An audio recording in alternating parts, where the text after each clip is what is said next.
Oh, it looks like the driver stopped, and more than one person now getting out of the car. Two more people. Okay. Yeah, there were two more people that were getting out here. Now you see CHP trying to kind of head them off here as we are off the freeway. This is Slauson, Desmond? It looks like at Slauson.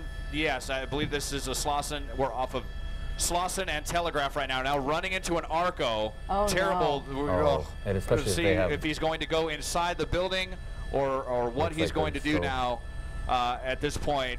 But yes, an ARCO station. Here's another unit coming to get involved. This is LA County Sheriff's. So those are the two agencies that are involved. Oh. You can see this guy is out of breath. This guy is done. He tripped over himself. He is, yeah, he's got his hands up.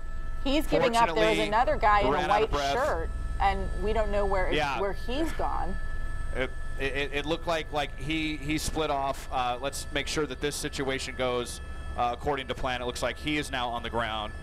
And what a relief that after everything we saw, knowing that there was an assault with a deadly weapon suspect, it was unclear. I couldn't tell if this was the driver or if this, I believe this was the driver, and the passenger ran out and went a different direction. And Devin, let's see if we can find the other guy, the guy in the white shirt. Yeah, I think he's still running. The person in the white shirt is still running. There he is. Oh, there we go. Yeah, oh yeah, that person's still going. Let's see if he trips over himself too.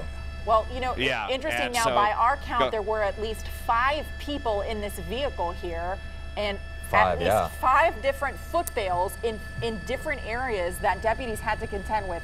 And now this person is sort of behind what looks like houses along railroad tracks, and we don't know if there are officers on the ground. But because that night sun is on this suspect, they do know where he is.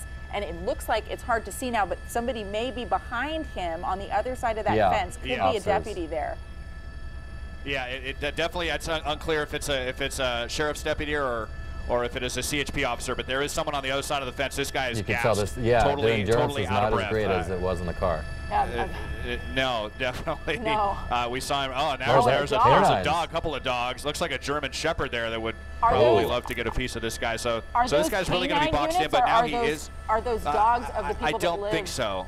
Interesting. Yeah, no, I think that's just a dog at that neighboring residence. Now he's coming out onto the street here. Yeah, that would scare me. Yeah, that's even if those are not trained canines, you don't want to be running into a yard of somebody who has a dog that is looking to protect their owners and their property here.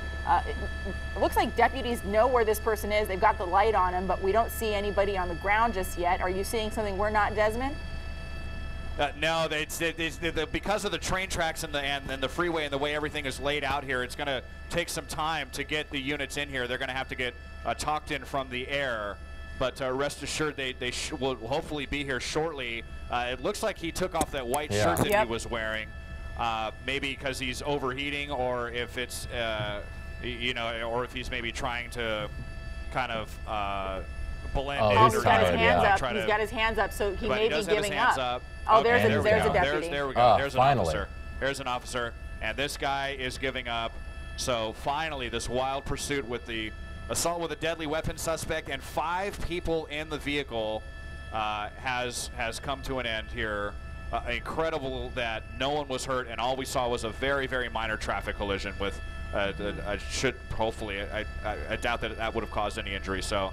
Really breathing a sigh of relief out here on the border of Commerce and Downey and Vernon. It has come to an end. You know, it's interesting because we only have confirmation that 2 people of the 5 were taken into custody. Chris, we talked about some of the other foot bails. We saw multiple groups of people getting out of the car. There were 5 people in total, and all we've seen from our perspective was these 2 suspects taken into custody. We have no idea yet what happened to the other people who got out of the car in different areas.